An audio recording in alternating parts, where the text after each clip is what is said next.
everybody. This is week 23. Welcome to Ledgewood Baptist Church's Chronological Bible Study Recap. I'm Jen Bastito, and I'll be taking you through it this week. We're finishing up Assorted Psalms. We wrapped up First Chronicles.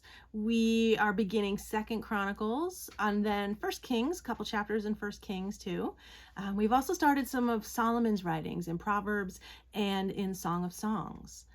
We're coming to this point chronologically where Israel is still mostly in rebellion.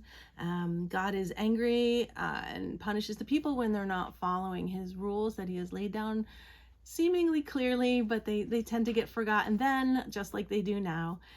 David directs the census wrongly, which ignites God's punishment. God is showing mercy on Jerusalem, though, thankfully, and David prepares for Solomon's reign as he is beginning to wind down his life cycle.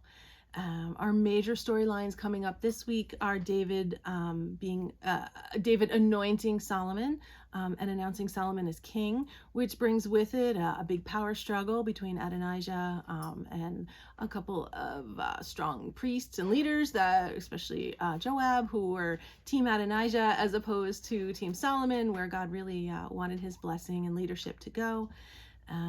David prepares the people. He then thankfully anoints and makes a big announcement that Solomon is going to be king, and that kind of sets forth Solomon's path, as well as making sure that the people that were not Team Solomon became the ones that ultimately were punished by Solomon.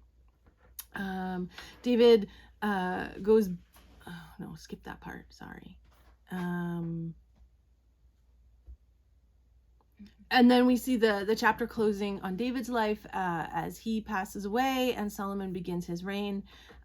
Solomon gets the chance to really write himself a blank check when God grants him in a dream any kind of wish. And so we know, from Sunday school, right, that he wishes for wisdom and prays for wisdom, and God grants that, and a bunch of other things too that we'll talk about on Sunday.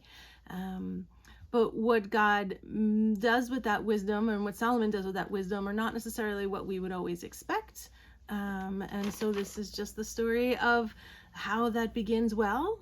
God promises that he will be a king like no other ever was or ever will be, and the most wisest. And we also get to see some of his other talents, especially as we read the Psalms and Song of Songs.